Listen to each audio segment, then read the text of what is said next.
Quick, Halloween, what leaps to mind? For me, it's candy. I'm a Hershey Kisses, Reese's Cup, zero candy bar kind of fella, just saying. But if you chose trick instead of treat, you're not alone.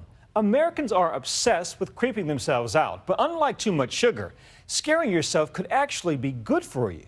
So tonight, our own self-proclaimed scaredy cat, Nick Watt, is going in for the thrill. ScareHouse, Pittsburgh, Pennsylvania. Just a haunted house, a Halloween attraction, right? Wrong. Very wrong. Because deep down in the basement, two scientists from the University of Pittsburgh... Let's get this over with. Nice to see you. Hi. ...are analyzing fear. Why do we flock to ghostly movies like Poltergeist, to zombie flicks like Night of the Living Dead? Why do we go to haunted houses? People go to someplace like a haunted house and they come out feeling wonderful. And they feel terrific, and we want to ask why. We will spend $7 billion on Halloween this year alone, and candy overdose aside, it might be doing us good. Beat it! Okay, first some pre-ScareHouse markers. Is this all an elaborate joke? How do I react cold to disturbing pictures? The cool parts of this brain scan show that I'm not relaxed.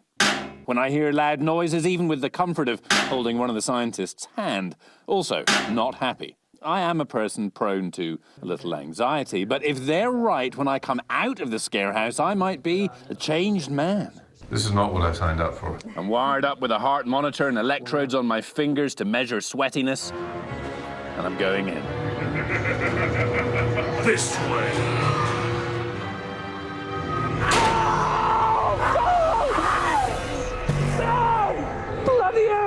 Okay, first of all, I react with a scream so strong I accidentally tear off my finger electrodes. I'm not sure it's survived or is going to take many good readings. We're looking at whether or not there are any differences when I was holding his hand during the startle. Margie Kerr, as well as helping design this place, just wrote a book about fear, aptly named Scream. Though it's to our advantage to jump, to have a response, because that's going to aid in our survival. And to scream to frighten the thing off. To alert others, to appear more scary ourselves. So when we scream, you know, our face takes on a more contorted sort of expression, which can be scary. No! We look scary because we're scared in a haunted house or home on the couch watching The Walking Dead. Come here! We expect something to be a human, and then it starts not acting like a human. That is a violation, you know, that's something different than what we expected. And we freak out. Yeah, so that fear is largely a result of basically disruptions of our prediction systems. Prediction system can also come into play with clowns. They are supposed to look happy, and they're, you know, have these painted on smiles and very exaggerated expressions, yet their eyes and their mouth aren't reading the same. The bored guy playing the clown at a kid's party isn't smiling with his eyes, and that subconsciously freaks us out.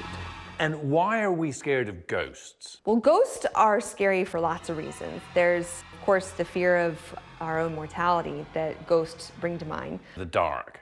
In the dark, we have no control. Anything could attack us without our knowledge. It's harder to locate our body in space. We lose all of sense of where we are. But yet, many of us seek fear out.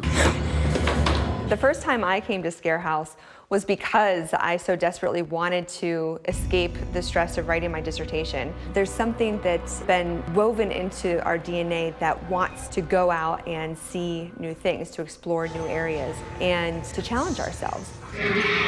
And in the modern world, we get fewer chances at that. For many Americans, life is pretty structured. Too boring. You know, yes. There isn't a lion at the watering hole to scare us, so we seek out fear in movies and books and scare houses. And this fear might be good for us. When we're scared, our thinking brain is taking a break. All of the worry and the concern, it gets pushed to the side because our body wants to prioritize things that are going to help us survive. All right, I'm out. Time for the post-match analysis.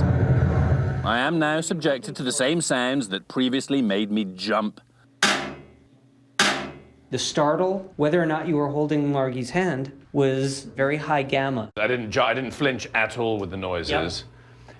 less emotional response to the bad pictures. Here's my brain when I saw those distressing pictures before and after. Those warmer areas proving I'm much, much less agitated. You could be having an endorphin response.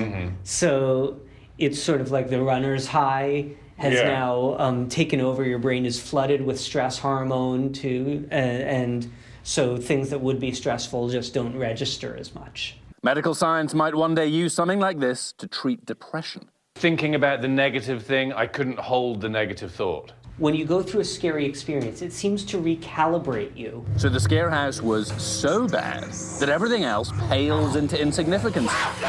We just don't sweat the other stuff. I'm Nick Watt for Nightline, in Pittsburgh, Pennsylvania.